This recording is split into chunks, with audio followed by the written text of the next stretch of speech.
Myers went out into imaginations, and a company followed them. And I was in a fast about 10 days, my spirit being greatly exercised on truth's account. And as Judge Fell and Colonel Benson were in Swarthmore Hall, talking of the news in the new news book of the Parliament, etc., I was moved to tell them that before that day fortnight, the long Parliament should be broken up and the Speaker plucked out of his chair. And that day, fortnight, Colonel Benson came again and was speaking to Judge Fell and said that now he saw that George was a true prophet, for Oliver had broken up the Parliament by that time. And many openings I had of several things which would be too large to utter. And James Milner and some of his company had true openings at the first, but after got up into pride and so run out. And they sent for me, and I was moved of the Lord to show them their goings forth. And they came to see their folly and condemned it. And they came in again and died in truth. And after I went to a meeting at Arnside, where there was a many people, and I was moved of the Lord to say to Richard Myers amongst all the people, Prophet Myers, stand up upon thy legs, for he was sitting down. And he stood up and stretched out his arm, which had been lame a long time, and said, be it known unto you all people and to all nations that this day I am healed. And after the meeting was done, his father and mother could hardly believe it was made whole, and had him into an house and took off his doublet, and they saw it was true. And he came to Swarthmore meeting, and there declared how the Lord had healed him. And after the Lord commanded him to go to York with a message from him, but he disobeyed the Lord, and the Lord struck him again, so he died about 3/4 of a year after.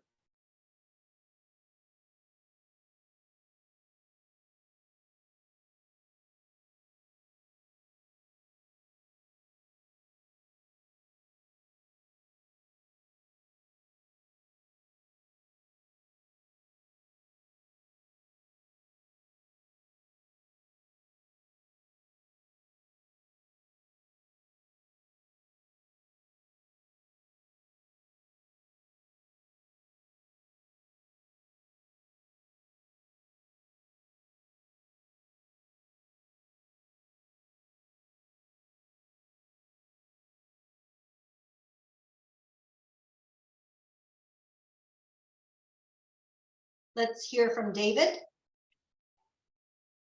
Well, I expect that many of us feel uncomfortable, if not distressed, when we read about these claims or reports from Fox about people being stricken down or dead. And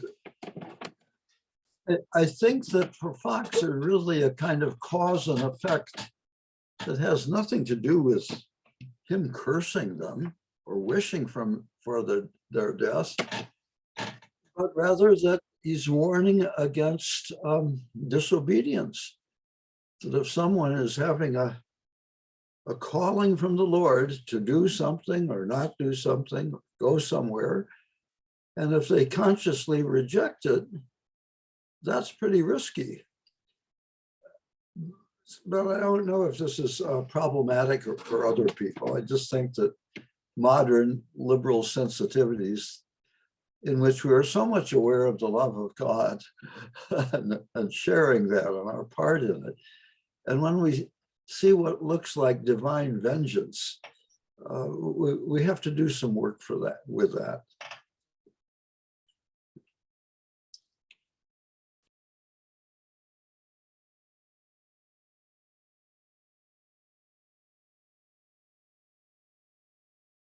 Thank you, David. I see Marilyn's hand and then Bev. Marilyn?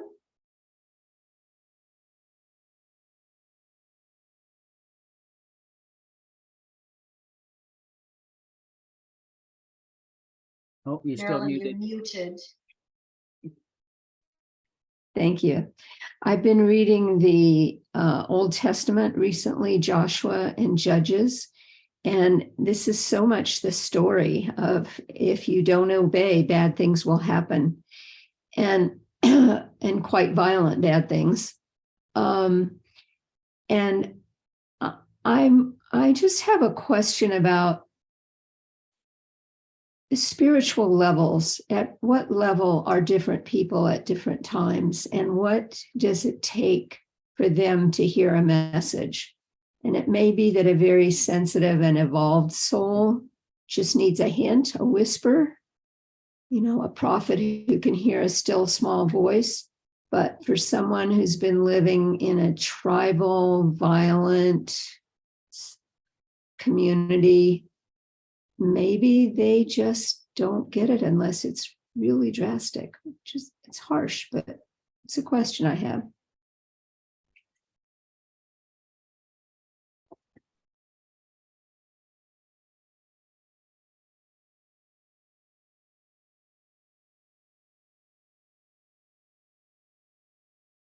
I wonder if we pause for Marilyn's question here before going to Bev, unless Bev would like to comment on that, but maybe, okay. Maybe just pause and see about some commentary for Marilyn on that good question. I see Michelle's hand up. Michelle?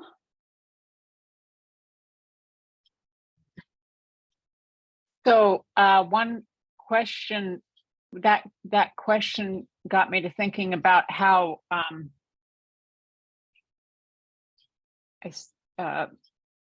there's a progression of consciousness in the Bible from the Old Testament to the New, from the Hebrew scriptures to the Christian scriptures,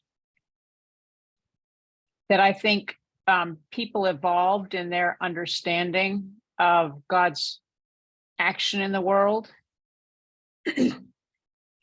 And today, I think there's a very broad stream of Christianity where, it ranges from the Calvinistic point of view, the one that God designates every single thing and tells you what socks to wear in the morning, to a more free will kind of, it's called Arminian theology, where people have a lot of free will to do good or evil, and that, God is on the side of good for sure, but doesn't cause things like death to happen.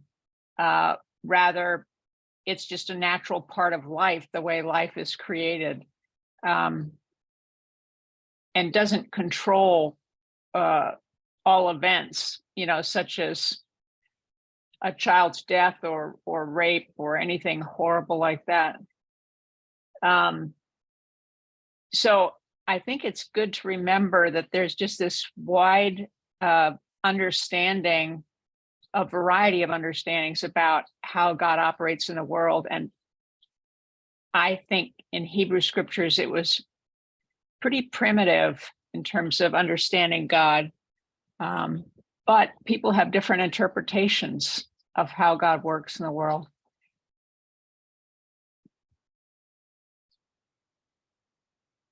Oh, and Fox, I would think, is more Calvinistic in this way of thinking that God, caused somebody's death because they were disobedient.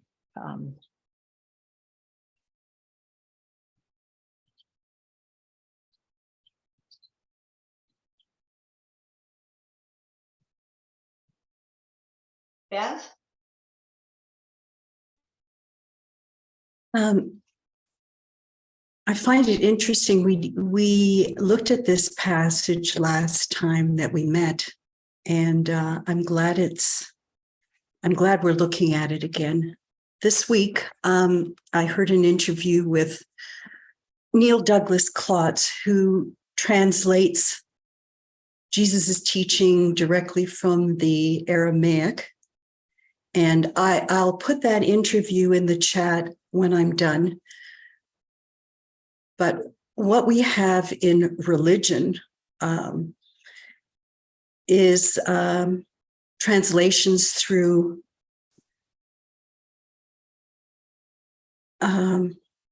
sorry, I get distracted by the chat. I'm a slow reader, so everything distracts me. So in the Aramaic, which is our indigenous language, the indigenous language of Muslims, Jews, and Christians, there's a word for heart, but there's no word for mind. And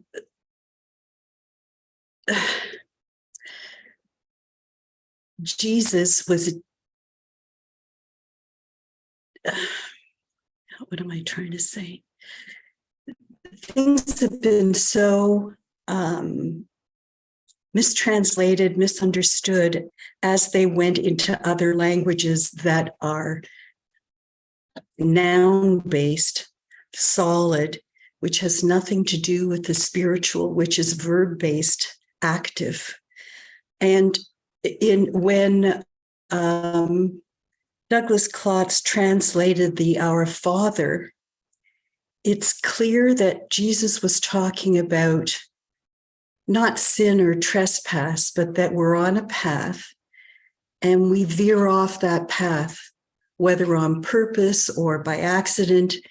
There's no shame or blame. We're on a path, but we get off of it. So if we're immersed in English, we're not going to understand that deeper spiritual meaning of those words unless we go back to the original translation. So we keep using our intellect instead of our heart to try and understand.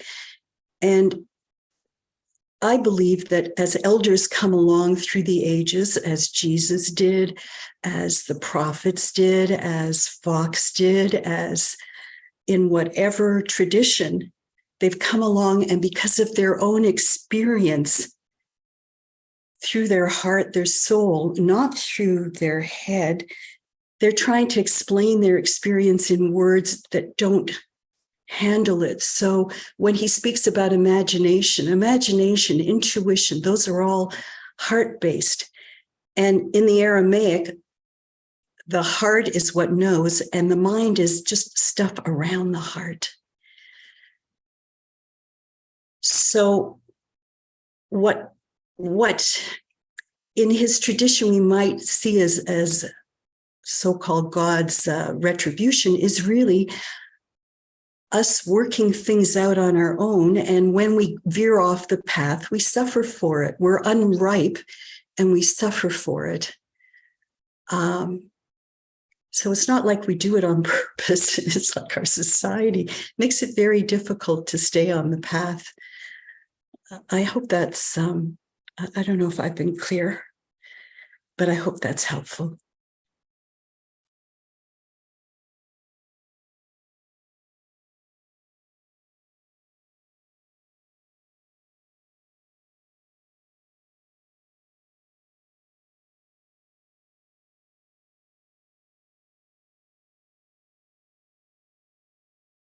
Thank you, Bev. And let's hear from Marilyn. I appreciate what you said, Bev, and it reminds me that the early Quakers, especially, and modern Quakers as well, really insist on reading scripture, asking for the Spirit to teach us the meaning. We may or may not know Aramaic or Greek or Hebrew, but the Spirit is something we can turn into for an understanding beyond our own narrow education.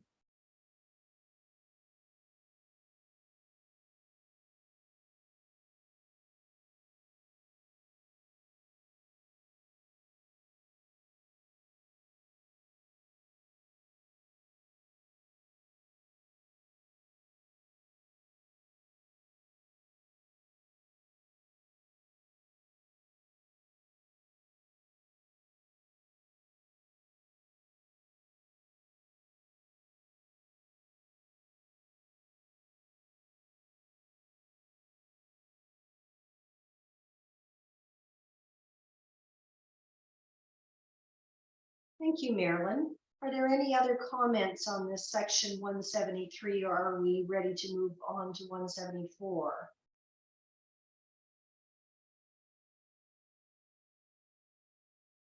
Yeah, I just Chad? wanted to re-comment again about imaginations. Mhm. And it's, it's so easy to get caught up in what we think instead of what the Spirit reveals in many different ways, come under self-governance instead of letting the Spirit guide us into truth.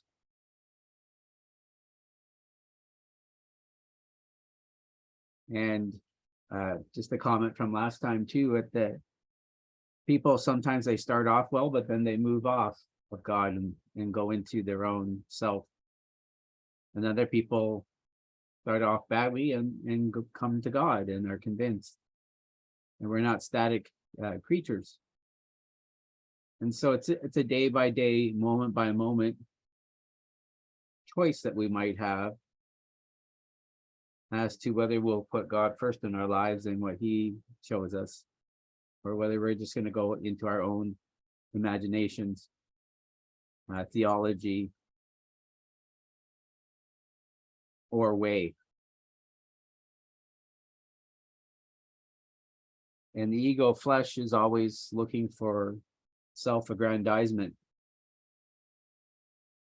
But the more we're tuned into the Spirit, the more the Spirit makes us become servants of other people and giving and kind. At least that's how it works for me. But it's still a moment by moment, day by day process where either I'm tuned into the Spirit or I'm thinking my own thoughts and going my own ways and looking for my own happiness. And even lately, I noticed a while back anyway, that my prayers are always about my spiritual benefit. And when I compare that to the Our Father prayer that Jesus told the disciples, it's always us and it's always we. It's not about me. It's about God, give us our daily bread. Lead us out of temptation. And so that was a bit of a correction in my prayer life, to think about others. And I think that's the fruit of the Spirit.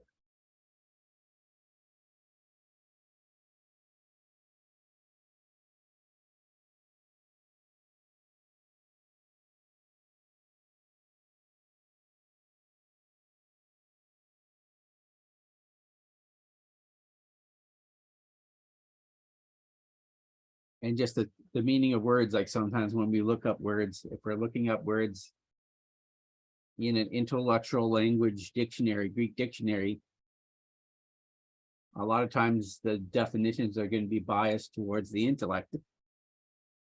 If it's an enlightenment religion that's really focused on the mind, then their definition of words is even a bit moved that way. So even if we look up words in Bible dictionaries or by authorities, this or that, everybody's understanding is a bit biased. And that's why we do need to seek the Spirit to see what the Spirit says about spiritual things.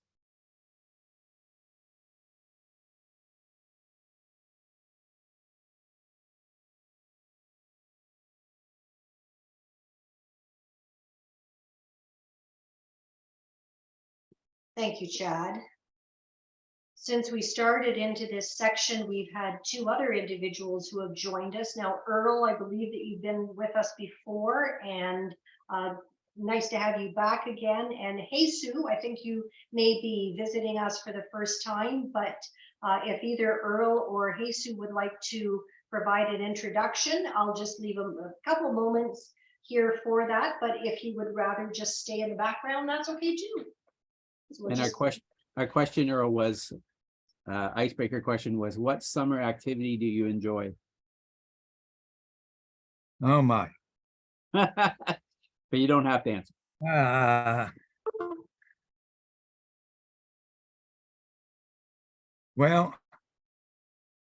In my younger years, I think my favorite summer activity was gardening. I don't have any place to garden anymore. Plus, I don't really have that much energy to garden anymore.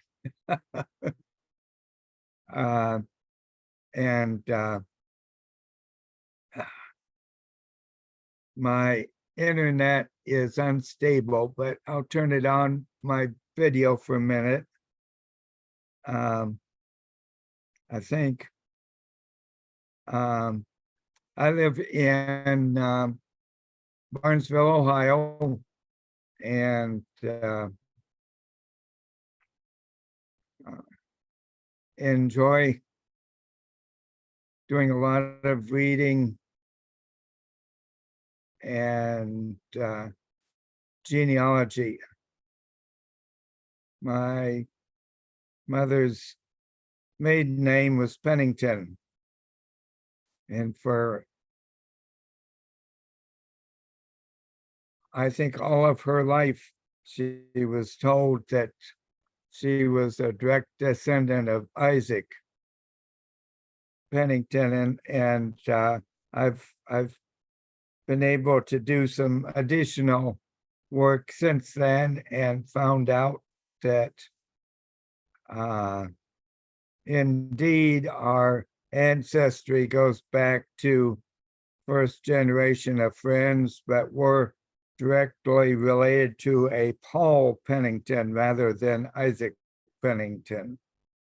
And so the other question has come up for me. I don't know if I'll ever get it answered or not, but were Paul and Isaac cousins? So that's all I'll say for now. Thank you, Earl, and nice to have you with us again.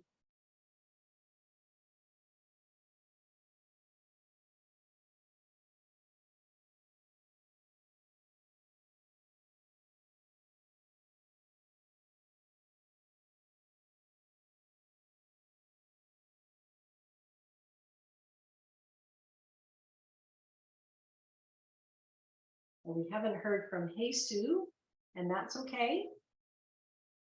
And let's move on then to section 174. It's now is this the long one? Yeah.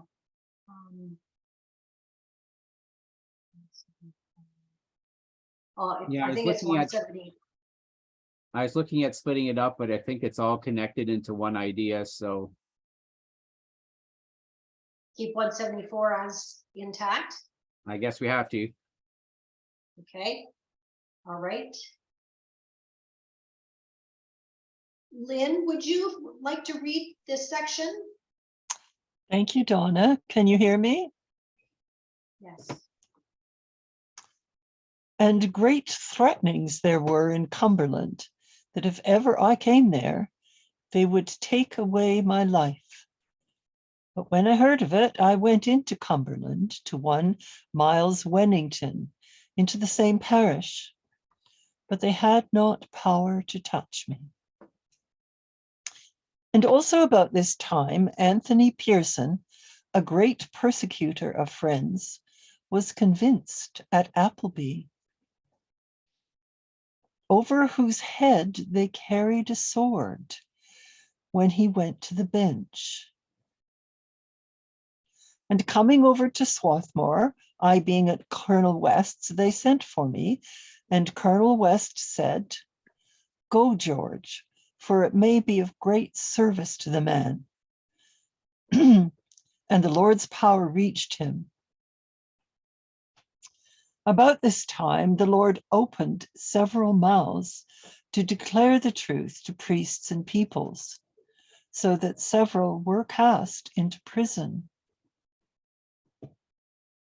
And after this, I went again into Cumberland, where I saw the sparks of life rise before I came into it. And a multitude of people the Lord had there. Anthony Pearson and his wife and several friends went alongst with me to Bootle. Anthony Pearson went on to Carlisle sessions, for he was a justice of the peace in 3 counties. And upon the first day, I went into the steeple house. And the priest of the parish, hearing of my coming, he had got another that came from London to help him. And so I was moved to speak in his time. He uttered such wicked things. And therefore, for the truth's sake, I was moved to speak to him if I had been imprisoned for it.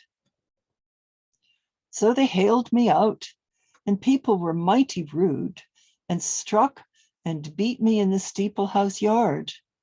And one gave me a great blow upon the wrist with a great hedge stake. Sorry, and with his full strength, so that people thought he had broken my hand to pieces. Yet I felt no harm. The power of the Lord, need that moved, bear all off. And the constable, being a sober man, rescued me out of their hands, and would have set the fellow that struck me into the stocks. But the rude people rescued him out of his hands. The constable went a little way with us to keep the rude multitude off us. And I told him he might go a little way on with us to Joseph Nicholson's house, where we lodged. There lay a company of rude people, by the way, to have done us a mischief. Thank you, Lynn.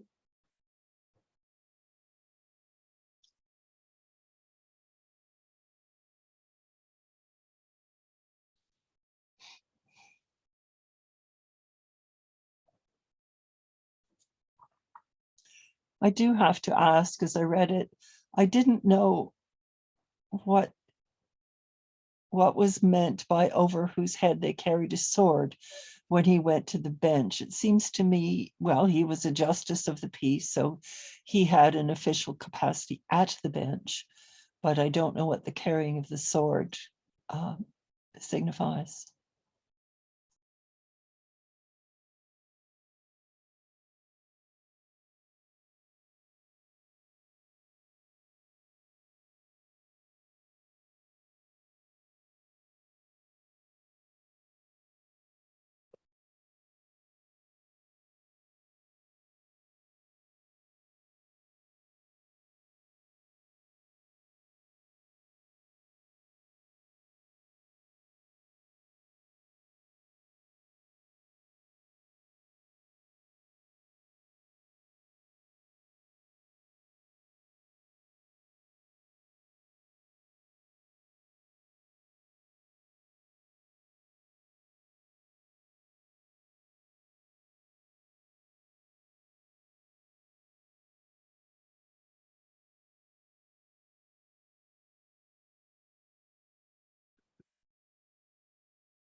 Let's hear from David.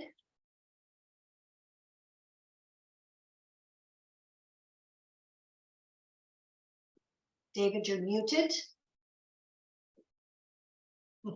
I'm sorry, I hit the wrong button. Okay.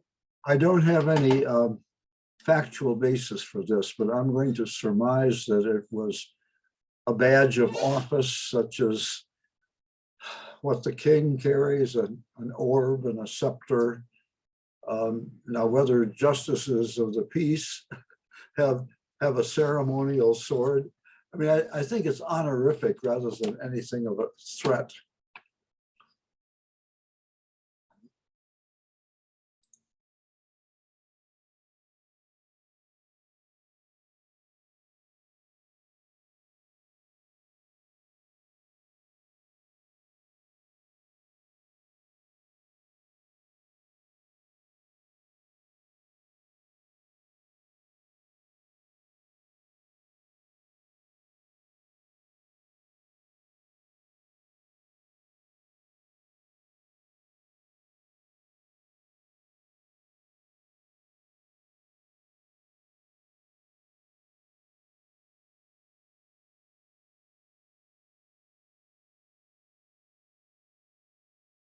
Sometimes people speak of the sword of Damocles, if I'm saying the name right, hanging over the head of politicians and people in power. Means that their life is in danger, I think, but I'm not sure.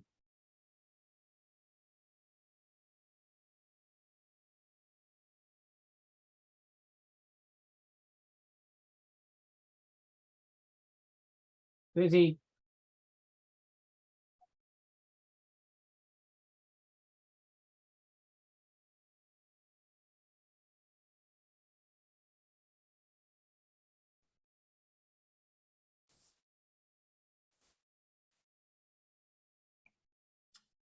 David? I'm seeing a metaphor that I haven't seen before in these writings, but I really like it. In the paragraph that says, and after this, I went into Cumberland, where I saw the sparks of life rise before I came into it. And what that says to me is that God's work was there. In principle, it was sort of glowing, but it hadn't been fanned into flames. So it's an interesting phrase that I don't know if we've seen it from Fox before, but it points in a good direction. And frequently you'll talk about how many people were convinced of truth or changed their ways. I mean, had a real convincement moving from one style of life to the life with a capital L.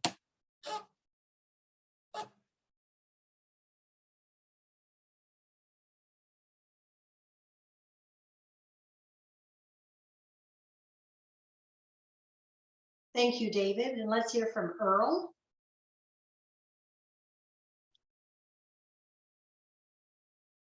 I would just like to add on to David's comment that during King Charles' coronation recently, that the leader of the House of Commons carried a very heavy sword. So I would agree with him that that was a symbol of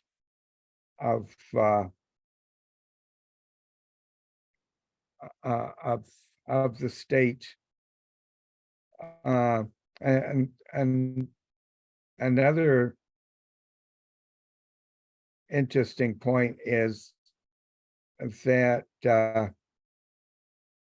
she was the first woman prime minister to carry the sword, and everyone commented that she looked very stony-faced and somber, that they, I guess, were surprised at that.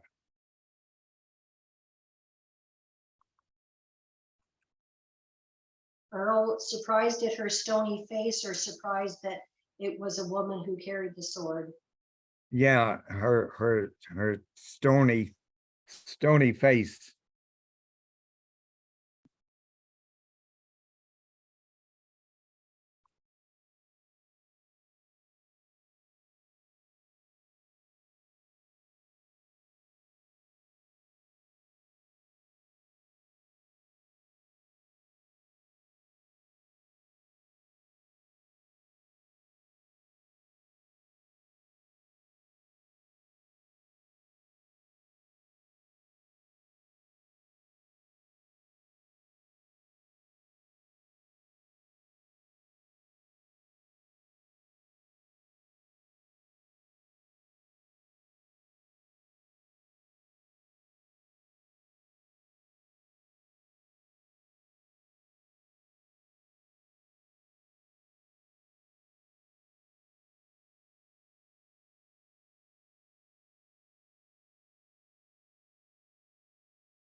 I guess another thing that gives Fox perseverance, even in the face of death threats, is the visions and the leading that God has given him, that the sparks of life will rise there, the life of God, and the multitude of people that the Lord had there, either already there or we're about to rise. He was about to raise them up.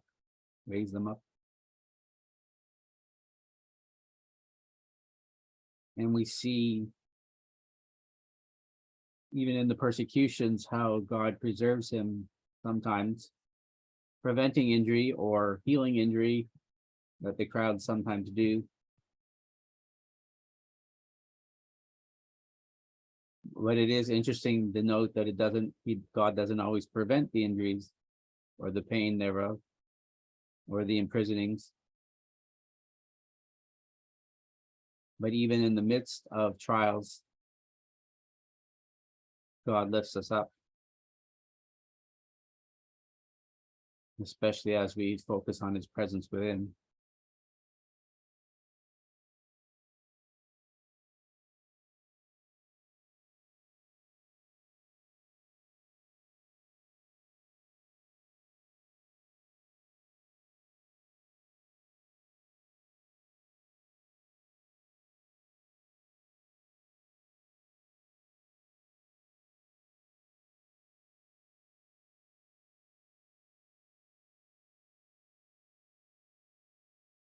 Earl?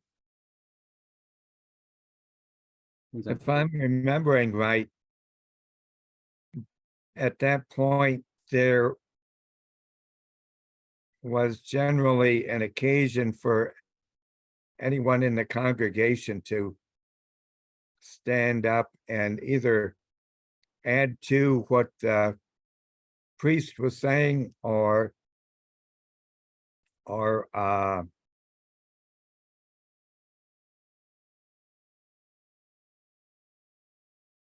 how shall I put it? Contradict, discuss openly. And this passage reminds me of the occasion when he was at Ulverston Church for the first time, and Margaret Feld heard him speak and was so convicted by what he had to say. And sometimes when people are convicted, say,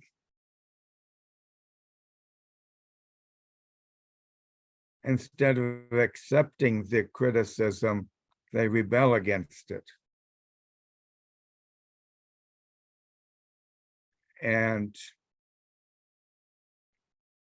then they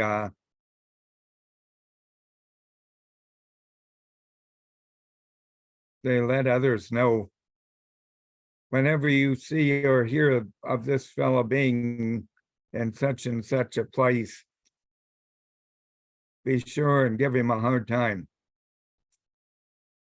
And that may have been what the comment he was making about having the constable go with him on the rest of their travel that day.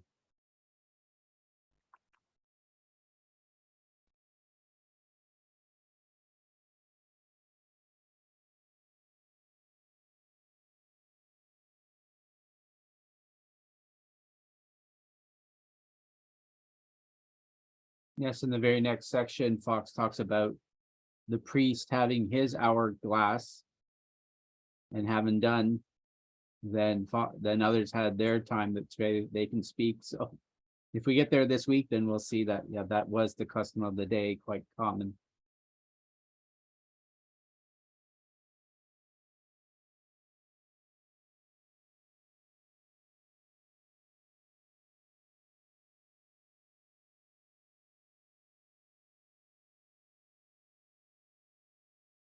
But we also see like this Anthony Pearson was a great persecutor of friends, but he becomes convinced by the power of God.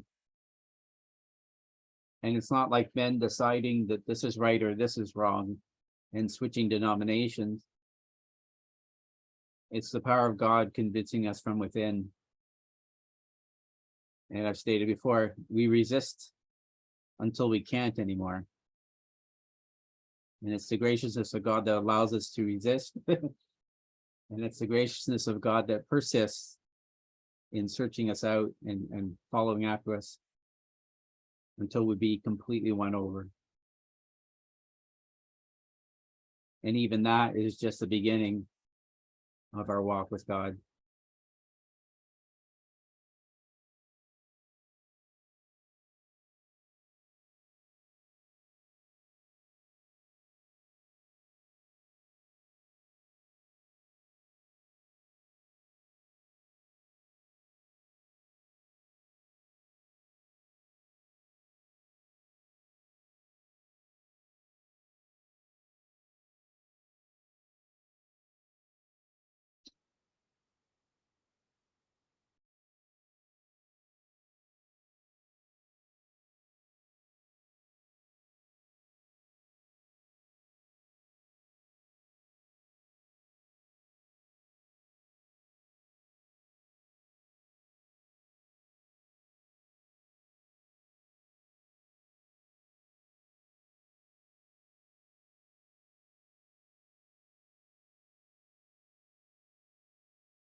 Any other comments on this section, or are we ready to move on?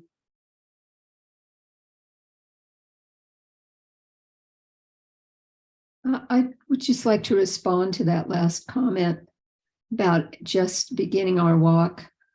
It really touches on my impatience. Sort of like an old chant. What do we want? Enlightenment. When do we want it? Now. And especially you read the George Fox Journal and things were happening at lightning speed. But they were also in a pressure cooker. I recognize that. And then it kind of leads me to this question of Kairos time and Chronos time. You know, my time is not God's time, and yet I am in God's time, and God's time is in me. And so thank you for that, Chad. It always brings me back to the question of my haste and what is really needed.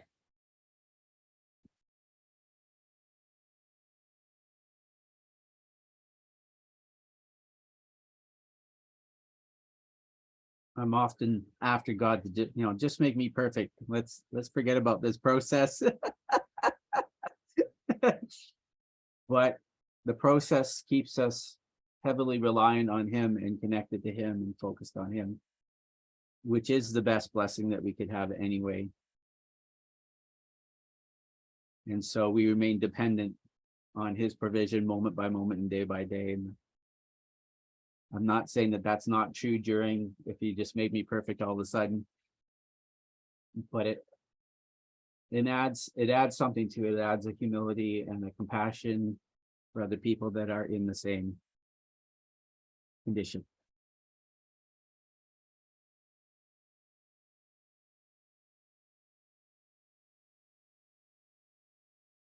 Bev? It reminds me that the section that we read last time, people were not wanting to hear what he said, and then they would come to see he was telling the truth and follow. There was so much of that the last time. And this time, it's very difficult for him.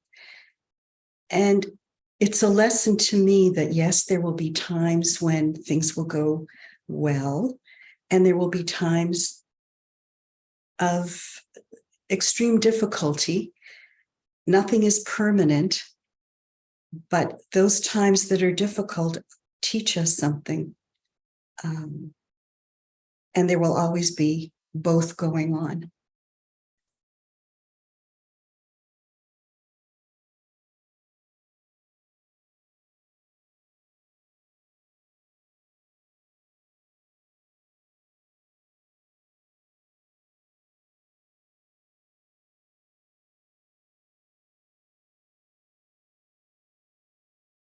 And I'm impressed to say that we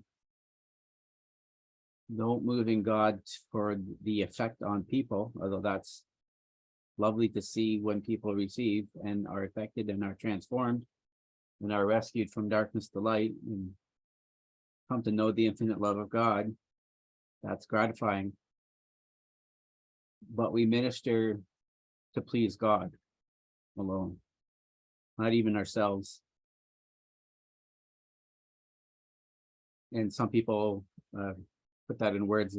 We perform for a minister, for an audience of one,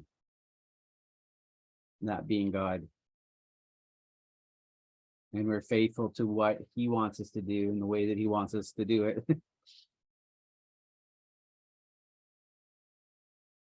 And we're really trying to tune in to what he wants us to do and discern that. I remember being in a place where we prayed for physical healing for people. And there was this really nice lady there, and she had great discernment and could see a big list of 12 or more things that were wrong in the person that we were praying for, and wrong in their lives that needed God's attention and fixing and healing. And she prayed through the list of 12 things for the lady, and it was true. What the list was from God, and she was seeing truly. But God was really focusing on number 4 in that list today. And it speaks to our impatience that we want everything to be fixed right away, now, yesterday. But when we tuned into what God wants to do, he highlights an area where he's willing to work right now. And sometimes it's process and journey instead of everything getting fixed all at once. And we can move in the power of God and still have trauma, unhealed trauma in our lives that does need to be addressed in God's timing. And we could just wish it would be all fixed yesterday, and so that we wouldn't have to carry that trauma. But again, it does teach us to remain dependent and humble on God, on his timing, his wisdom, his governance. And I always say it's G-O-D, not D-O-G, that he would fall to our plans and our in our schedule and our plan for our happiness or righteousness in the world or his kingdom. It's he's the king. We're not the king. It's about him and not about us.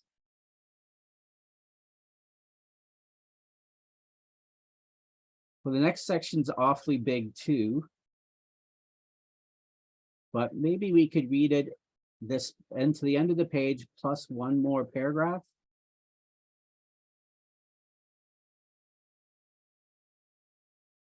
And we definitely won't finish discussing it this week, but that's why we review the last section next week, so that we can make sure that we fully discuss things. I do have a volunteer to read this section. 175. Go ahead, Ginny. And in the afternoon, I was moved to come up again to the market cross and there sat me down with my friends about me. At last, friends were all moved to go into the steeple house, and then it came to me that I might go in. And the priest had got another priest that came from London to help him. And so when I came in, the priest was preaching, and all the scriptures that he spoke were of false prophets and deceivers and antichrists, and he brought them and threw them upon us. I sat me down and heard till he had gone, though several friends spoke to him in his time. So when he had done, I began to speak to him, and he and the people began to be rude. And the constable stood up and charged them to keep peace in the name of the Commonwealth, and all was quiet. I took his scriptures that he spoke of false prophets and antichrists and deceivers and threw them back upon him and let him see that he was in the very steps of them. But the priest began to rage and said, I must not speak there. And then I told him he had his hourglass by which he had preached. And having done, the time was free for me as well as for him, for he was but a stranger. And he accused me that I had broken the law in speaking to him in his time in the morning. And I told him he had broken the law then in speaking in my time. So I called all the people to the true teacher out of the hirelings, such as teach for the fleece and make prey upon the people. For the Lord was come to teach his people himself by his Spirit. And Christ saith, learn of me, I am the way, which doth enlighten every man that cometh into the world, that all through him might believe. And so to learn of him who had enlightened them, who was the light, so we had a brave meeting in the steeple house. And all was quiet whilst I declared the truth and the word of life to the people. And I directed them to Christ, their teacher. So when I had done, I came forth, and both the priests were in such a fret and rage that they foamed at the mouth for anger against me. But the Lord's power came over them all.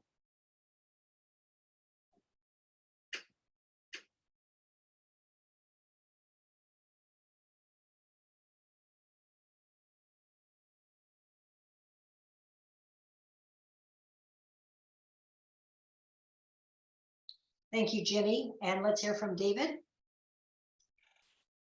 Well, two things. I noticed that there's some kind of legalistic back and forth as to who is within the time allotments and who isn't. But I find myself wondering, what were the scripture citations from this priest and his visiting London assistant that Fox says were false prophets and antichrist and all that? I would sort of like to judge that for myself. I mean, it seems so strange to me that those who want to defend orthodoxy against what they might have considered heretical new teachings by Fox, that they would use citations that on the face of them might be false prophets and deceivers and antichrists. It just, it somehow doesn't fit. It's not that I doubt what Fox is saying. I just wish I could see the evidence that he had.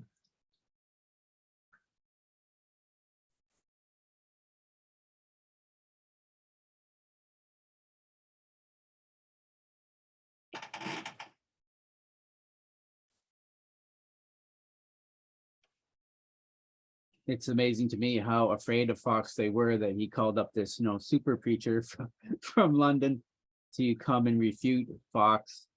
And obviously they're trying to say that Fox is a false prophet and deceiver and antichrist. And that's always what I think what happens when the spirit begins moving, is that the spirit of religion comes and says, no, that's a deceiver. Don't listen to them. That's a false prophet. They're of the wrong spirit that they're antichrist. But then Fox uses the very same scriptures and points out how those religious spirits, and I use religious in a certain context and way, that hold to a form but not the power of God, and hold to the words but don't have the reality in their lives, and they don't have the life in them fully alive, and they're not moving by the life, but they're moving by religious tradition and the intellect instead of by the spirit. And boy, do the people who do these things, they do not like their own scriptures being used against them to show that they are of the false way and not the true way. And they do go into a rage. Earl, remember to unmute yourself.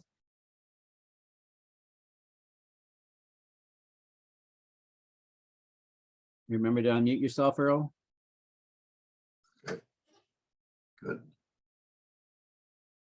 Oh, you're muted again, sorry.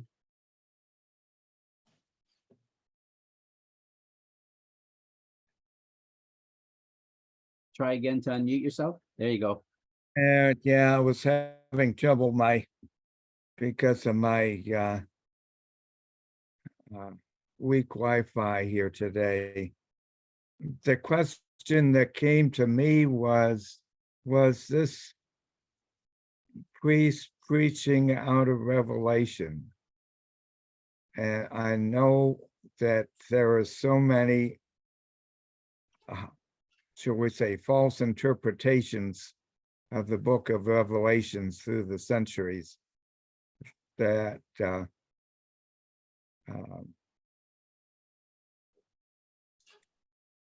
that might have been what their feuding was about. That's something we'll probably never find out. Well, Fox here testifies that he spoke of all the scriptures that spoke about these topics. So if you did a topical search and you got all the scriptures that talk about false prophets and deceivers and antichrists, they could have been included.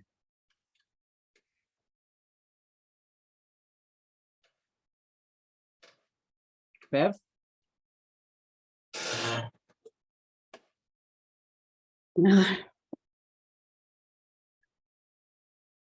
Sorry, just speaking for myself. I know that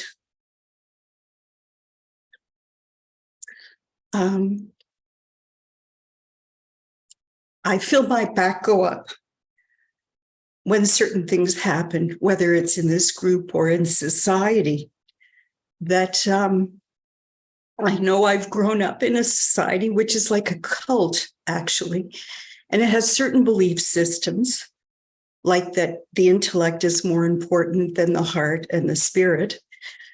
And I know that I suffer from the same kind of reactions as those people did as I grow. And I think that Fox, because of his experiences, knows that the translation of much of the scriptures is false. It's to boost the church and its power rather than to lead people on a spiritual path. And confronting that, we will always, those parts in us will rise up to protect us from knowing the truth. I'm having a hard time explaining myself. Our trauma, basically, those parts that protected us and kept us alive will fight the truth, because this is how we've maintained ourselves. I know I'm having a hard time explaining this, but Fox, like other exemplars, is telling the truth, and the truth is very painful for most people to accept, and sometimes it takes a long time. I remember years ago being confronted by a feminist that the words I was using were wrong, and I was deeply hurt. And it took me a very long time to realize that I was so glad that she had told me. It helped in my growth. So,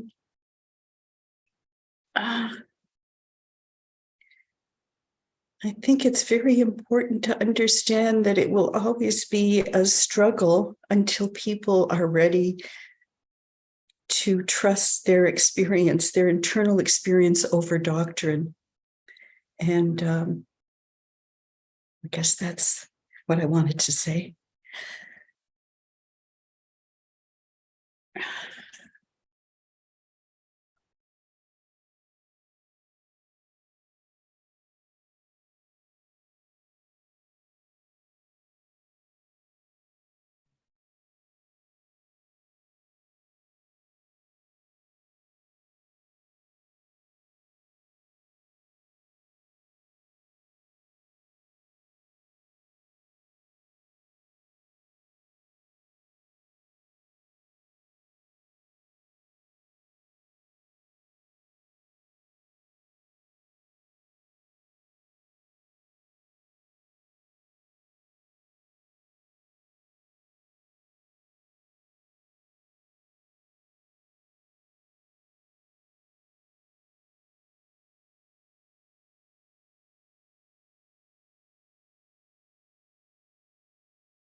Let's hear from Ginny. I really appreciate being reminded of how we protect those beliefs that have sustained us so far. They may not be able to sustain us indefinitely. Because I need to check myself.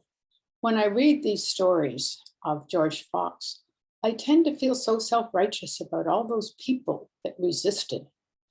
And I have to remember that they're a part of me too. So I appreciate that.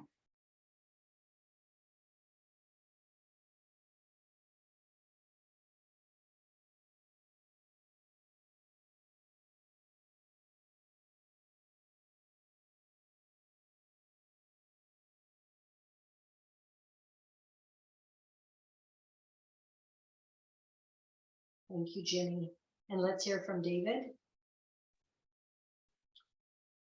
Well, I'm sure there are a lot of people who came to see and hear Fox, maybe because they think they're going to see a healing or something spectacular, maybe some kind of entertainment. Or that the guy's an eloquent speaker, or in fact a teacher, maybe better than his rivals. But the central part of his mission and message is in that last sentence. But the Lord was come to teach his people himself. It's just a constant and I believe liberating theme. He is not calling attention to himself, even though as an autobiographical thing, obviously he's a central character.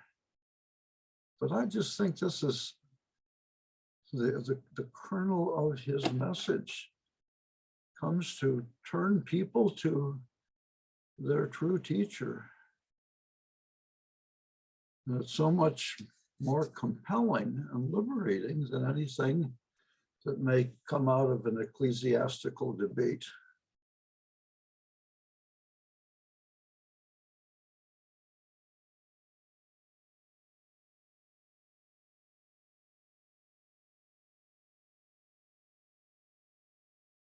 And I was just thinking about that, David, about ecclesiastical debates and people thinking no, my understanding is better than your understanding. But that's not the way of the Spirit, is it? The way of the Spirit is that God's understanding is total and complete. And compared to him, we're all on the same level and need to learn from him. And also, Fox isn't saying, come follow me, as some great teacher. He's always pointing to Christ and the Spirit that leads into all truth, that emancipates us from bondage, that sets us free, even from our own self inclinations, and heals our trauma. And he knows that he doesn't have that wisdom and that power within him. And so a fruit of the Spirit, the true Spirit, is humility. It isn't pride. Isn't ego building up. In fact, God works to keep our egos down in such a way that we can be love to other people. And if we're built up in our own self-pride and our egotistical pride, that's the opposite of being able to love people. That's the opposite of being able to walk in God's ways instead of our own, in our own self-aggrandizement.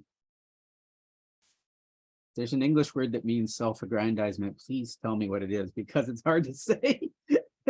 It's a French word more than English, but maybe even Latin, I'm not sure. So Fox is always directing them to Christ, their inward teacher. He's not saying, listen to me and follow me and join my denomination, so much as Jesus is the real teacher. I'm just his servant.